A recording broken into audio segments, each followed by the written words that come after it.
I never thought a simple Valentine's Day gift could ruin my life. But it did.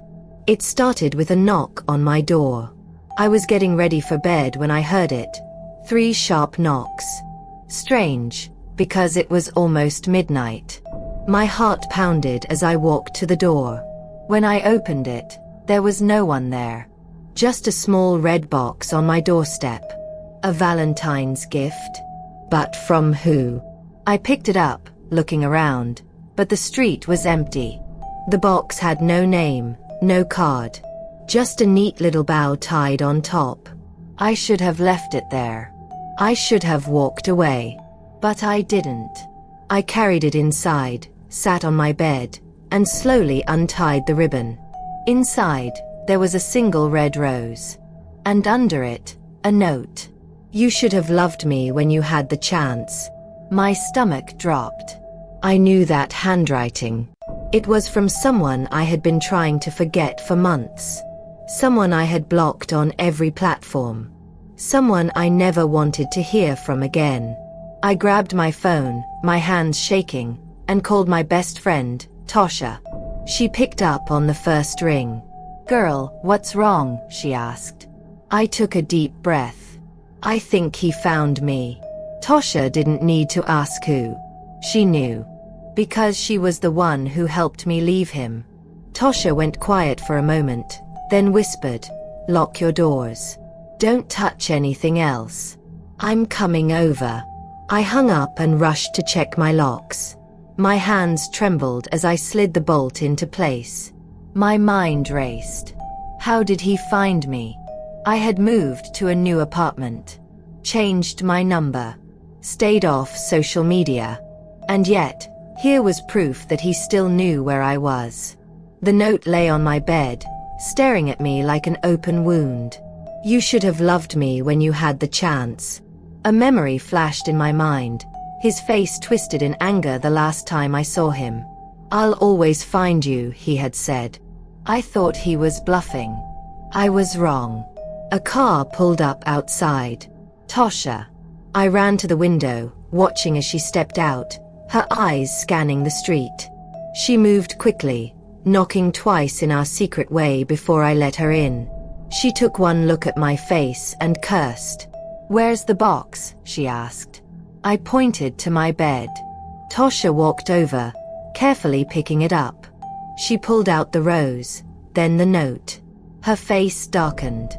"We need to call the police," she said. I shook my head. "What will they do?" "It's just a note. A flower." Tosha's jaw tightened. "It's a message. He's telling you he's close. That he's watching." A chill ran down my spine. She was right. Then something else hit me. My stomach twisted. I turned to Tosha. What if this wasn't just for me? Her eyes widened. "What do you mean?" I swallowed hard. What if he sent more gifts? Tosha's face paled. "We need to check," she said, grabbing her phone. I felt sick.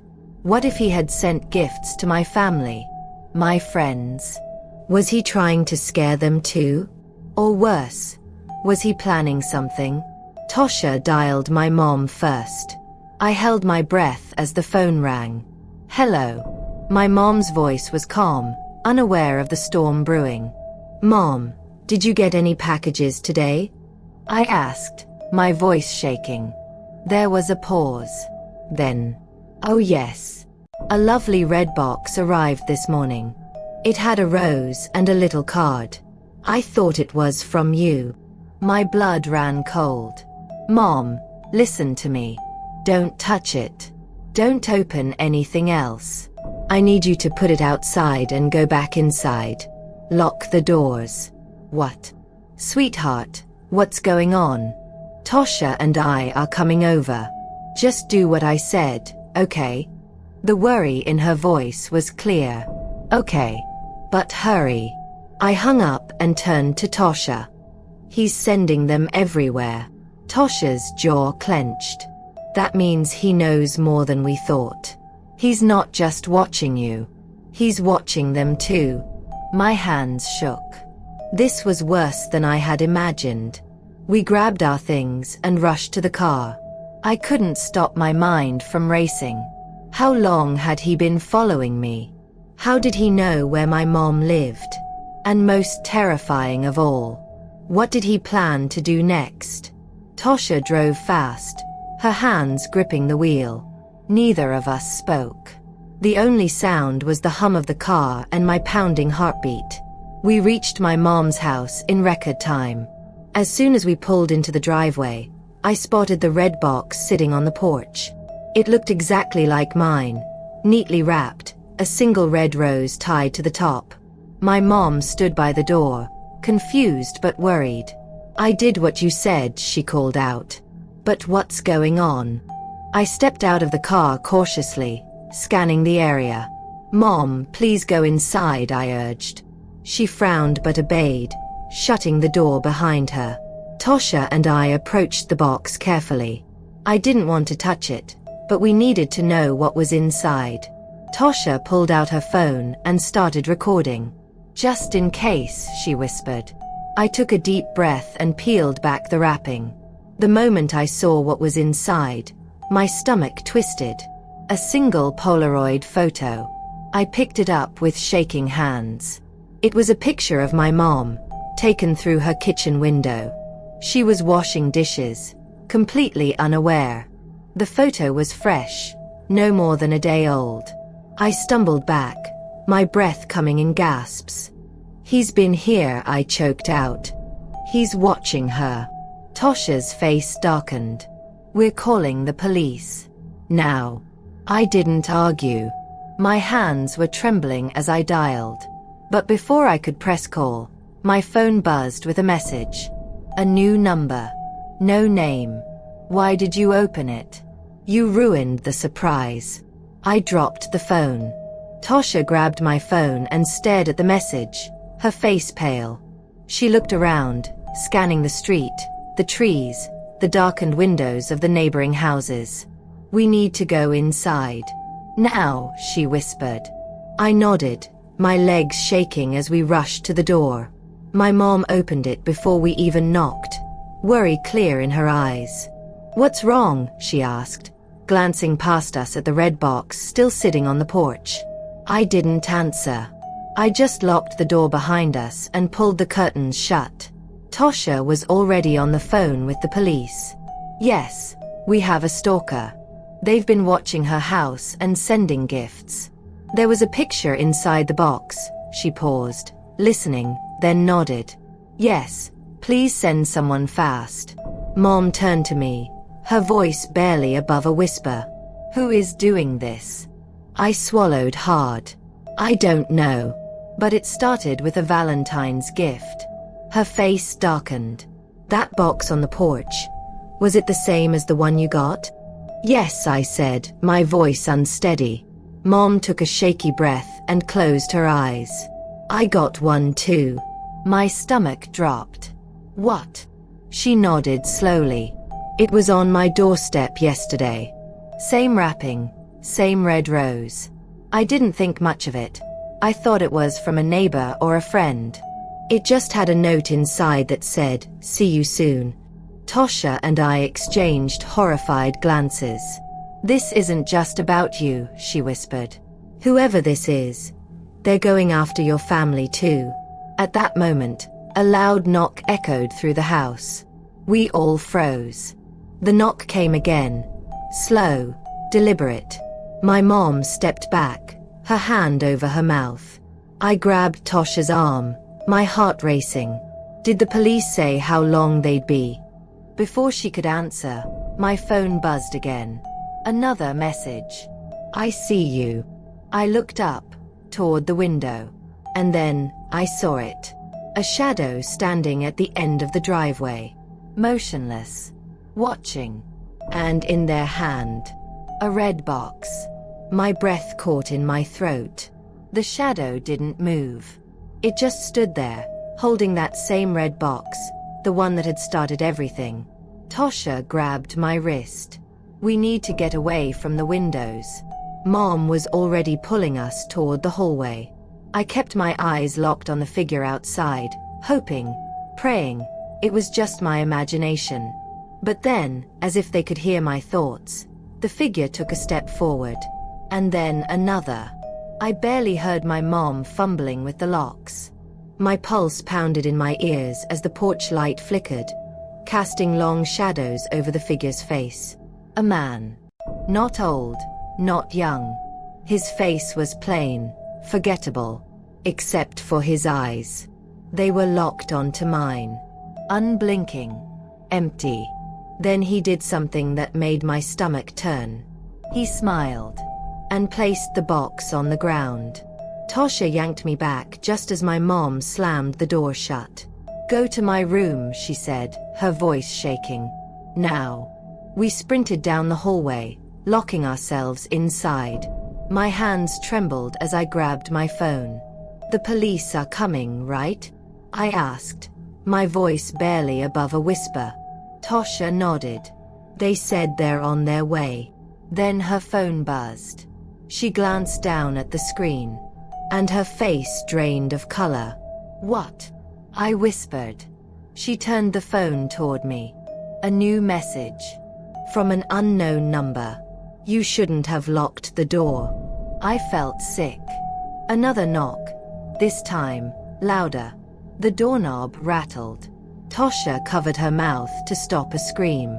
Then my mom's voice rang out from the hallway. "Leave us alone. The police are coming." Silence. Then, footsteps. Slow, dragging footsteps moving away from the door.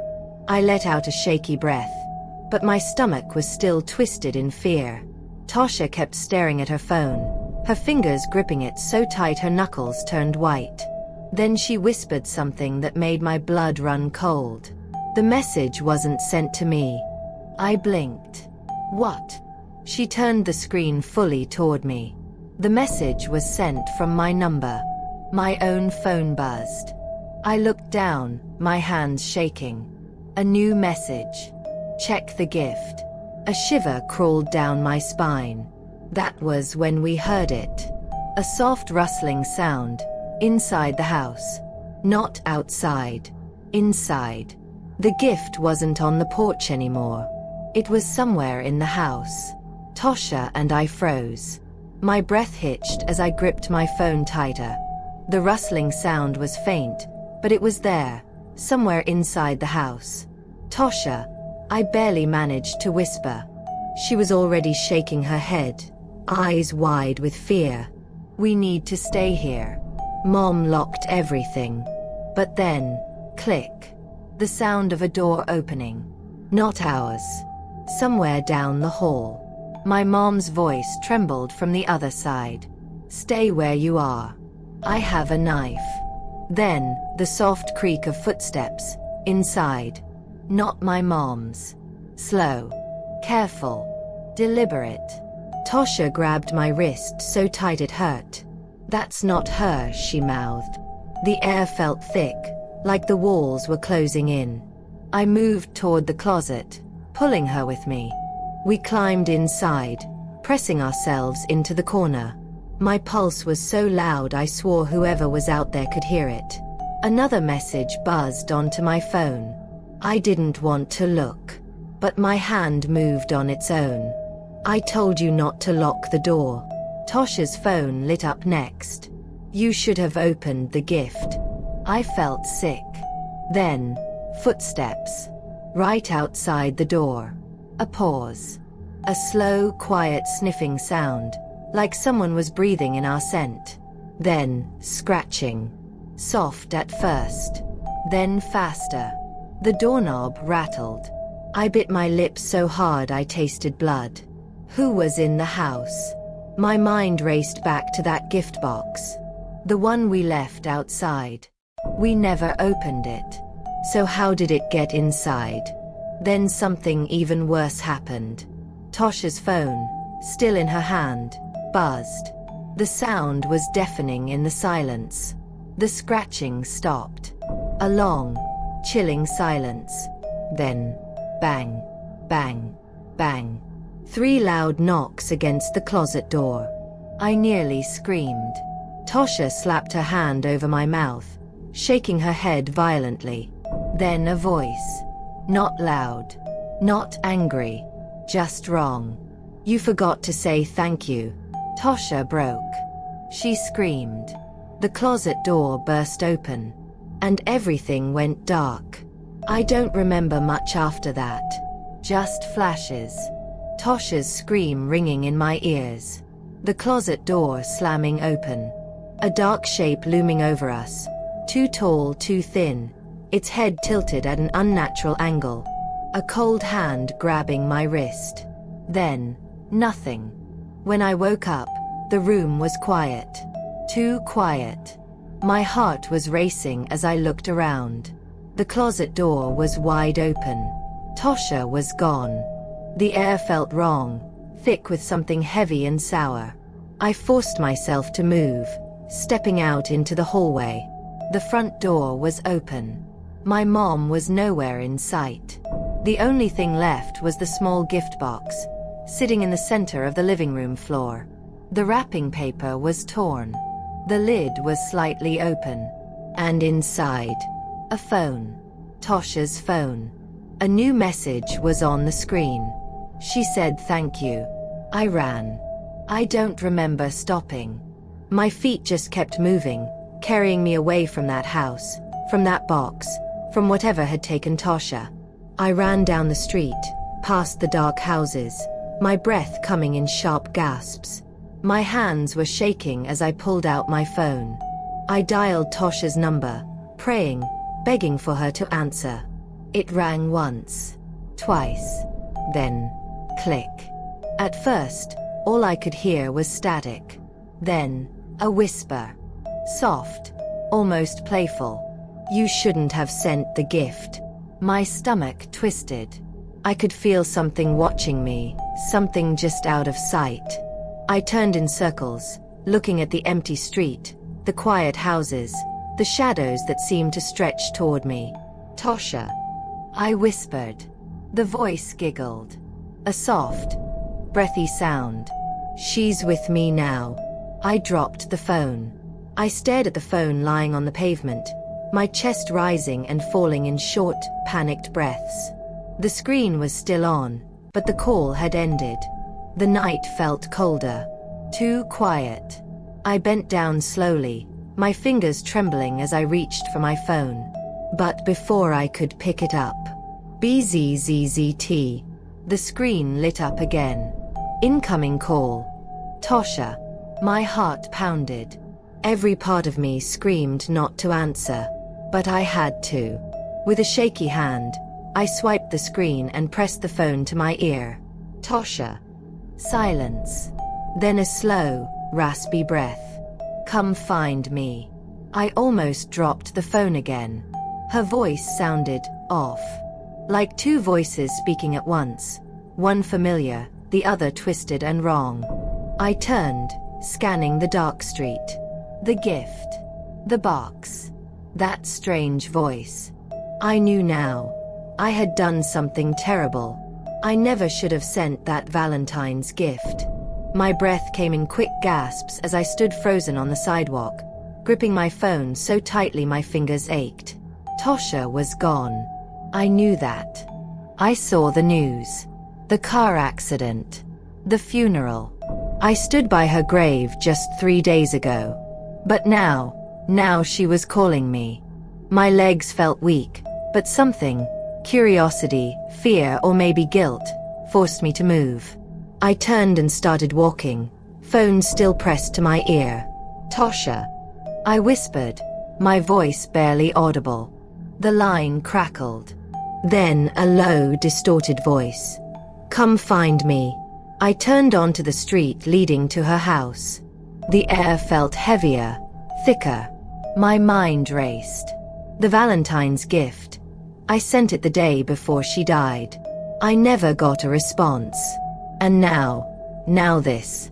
Her house was just ahead. The lights were off, except for a faint glow from her bedroom window. My stomach churned. This wasn't right. I hesitated, but my phone buzzed again. Another message. From Tosha. I'm waiting. A shiver crawled down my spine. My feet felt like lead, but I forced myself forward, step by step, until I stood in front of her house. The front door was unlocked. I swallowed hard, my fingers trembling as I pushed the door open. It creaked softly, and a musty, stale air rushed out to greet me. The house was silent. Too silent. I stepped inside, my heart pounding in my ears. The living room was just as I remembered, except for one thing. On the coffee table sat a small, unopened gift box wrapped in red paper with a silver ribbon. My Valentine's gift. The one I sent to Tosha before she died. My breath hitched. I knew her parents had been staying with relatives since the funeral. No one should be here. But the box sat there, perfectly untouched, as if waiting for me. I took a shaky step forward, reaching out to touch it. Thump. I froze. The sound had come from upstairs. From Tosha's room. My phone buzzed again. From Tosha. Come up. Every instinct screamed at me to run, but something stronger, something I couldn't explain, kept me moving. My legs felt like jelly as I climbed the stairs, each step echoing in the suffocating silence. When I reached her door, my hand hovered over the knob. It was cold. Ice cold. I pushed it open. And there she was. Tosha stood by the window, her back facing me. Her long, dark hair cascaded down her back, just as it always had. She was wearing the same white dress I saw her in at the funeral. But something was off. Her shoulders were too still, too rigid. Tosha. I whispered. Slowly, too slowly, she turned. My stomach dropped. Her face was pale, almost gray. Her lips were cracked, her eyes hollow and dark. But it wasn't just that. She was smiling. Not a warm, happy smile. No. This was wrong. Stretched too wide. Unnatural. You finally came, she said. Her voice was layered, like two voices speaking at once. My body refused to move, frozen in place as she took a step forward. You sent me a gift, she continued, tilting her head. Did you think I wouldn't return the favor? She lifted her hand, and in it, she held something small. A red velvet box. The kind used for jewelry. She extended it toward me, her dead eyes locked onto mine. Open it. I didn't want to. Every fiber of my being told me not to. But my hands moved on their own. I took the box. Slowly, hesitantly, I lifted the lid. Inside was a single silver ring. The one I had given her. The one they buried her with. The air grew thick, suffocating. The walls seemed to close in, the shadows stretching toward me. Then, in a voice barely above a whisper, Tosha said, "You should have never sent that gift." And then, the lights flickered. The room twisted. And everything went black. When I woke up, I was lying on the floor of Tosha's room. My head throbbed, and my limbs felt like they were weighed down by stones. The air smelled of dust and something rotten. I pushed myself up, my fingers scraping against the wooden floor. My heart nearly stopped when I saw it. The red velvet box was still in my hand. The silver ring inside gleamed under the dim light, untouched, unchanged. But Tosha was gone. I scrambled to my feet, my breath coming in ragged gasps. My phone was on the floor beside me, the screen cracked but still glowing. Another message. From Tosha. Put it back. My hands trembled so badly that I almost dropped the box. My mind raced. Put it back. Did she mean back in her grave? I stumbled down the stairs, nearly tripping in my rush to get out of the house. The front door swung open with a loud creak, and I was greeted by the cold night air. The cemetery wasn't far, just beyond the edge of town. I ran, ignoring the burning in my lungs, the branches that clawed at my clothes. The streets were empty, The only sound my own frantic footsteps. By the time I reached Tosha's grave, I could barely stand. The earth over her burial site was still fresh, slightly sunken in. My fingers dug into the dirt, clawing at the damp soil until my nails ached. I placed the box inside, pressing it deep into the ground. My heart pounded so loudly I could barely hear my own shaky breaths. Then I whispered, "I'm sorry." I waited. For what? I wasn't sure. The wind rustled through the trees, sending a chill down my spine. But nothing happened. No voices. No whispers. No shadows creeping toward me. Maybe, just maybe, it was over. I stood up, dusting off my hands, ready to leave. But then, my phone buzzed again. From Tosha. Too late. The ground beneath my feet trembled. And the last thing I heard was my own scream. The ground cracked open beneath me, and a cold, unseen force wrapped around my ankles, pulling me downward. I clawed at the earth, trying to scramble back, but it was like sinking into quicksand. My screams echoed in the empty cemetery, but no one was around to hear them. Then I saw it, her hand. Pale, thin fingers with nails blackened by decay reached out from the soil. They grabbed my wrist, ice cold and impossibly strong. My breath caught in my throat. Tosha's face emerged next, her once beautiful features twisted and sunken, her lips curled in something that wasn't quite a smile. "You shouldn't have taken it," she whispered, her voice coming from everywhere and nowhere. I tried to speak, to beg, to explain, but the words stuck in my throat. The grip on my wrist tightened. My vision blurred. Then, just as suddenly as it had started, everything stopped. The ground went still. The grip vanished. I gasped for air and scrambled backward, my hands shaking. The grave was intact, as if nothing had happened. The box was gone, buried beneath the soil. I fumbled for my phone, my fingers numb and clumsy. The screen flickered, dead. I didn't wait. I ran. I don't know how I got home. My legs felt like they didn't belong to me. My lungs burned. But I didn't stop until I was inside, the door locked behind me. I collapsed on my bed, shivering. My mind raced with what had just happened. Had I imagined it? Was it exhaustion? Guilt? I didn't sleep that night. The next morning, my phone buzzed. I almost didn't look. But when I did, my blood ran cold. A new message. From Tosha. Don't open the door. My heart slammed against my ribs. Then, knock. Knock. Someone was outside. I froze. The knock was slow, deliberate. Knock.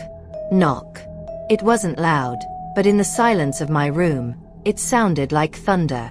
I gripped my phone so tightly my fingers hurt. My breath was shallow. My body refused to move. Then, another message.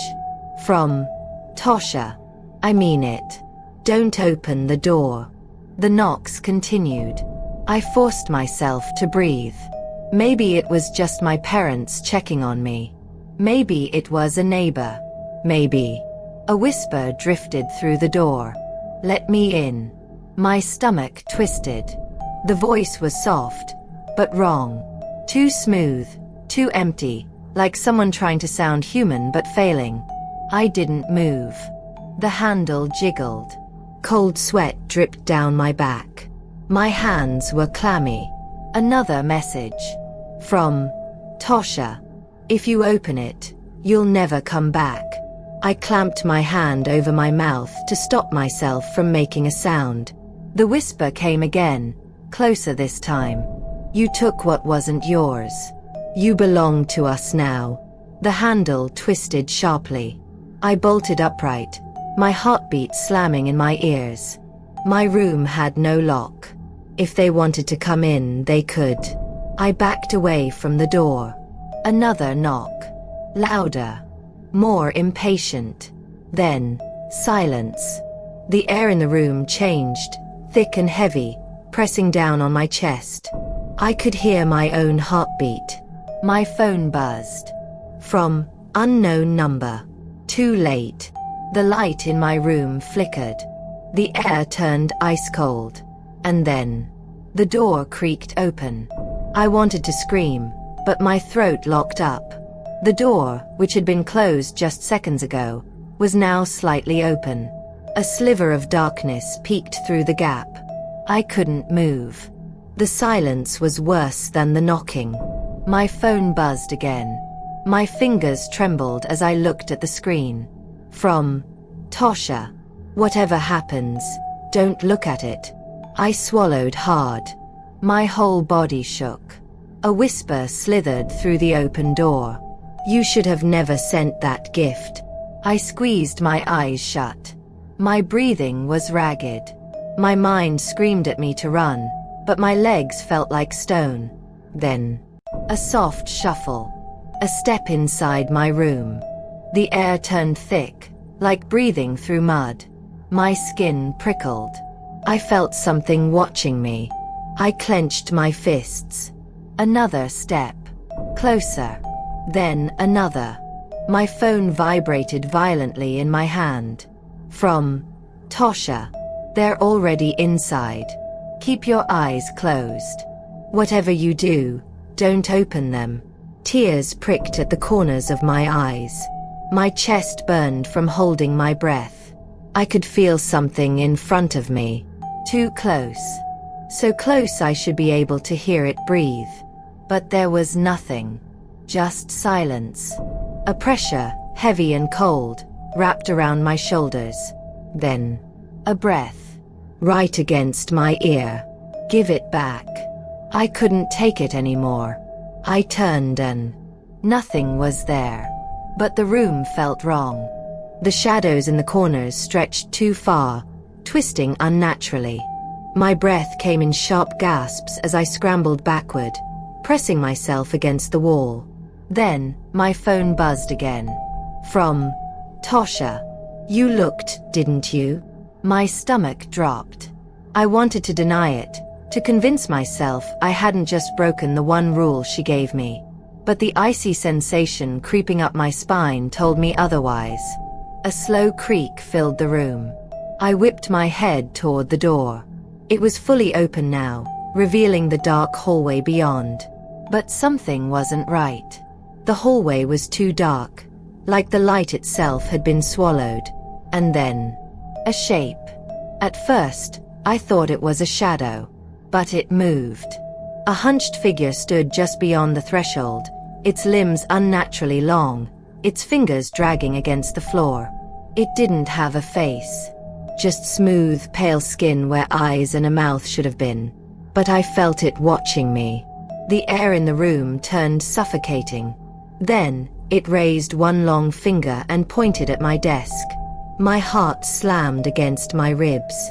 My desk, where I had left the Valentine's gift I sent to the wrong address. No, this couldn't be happening.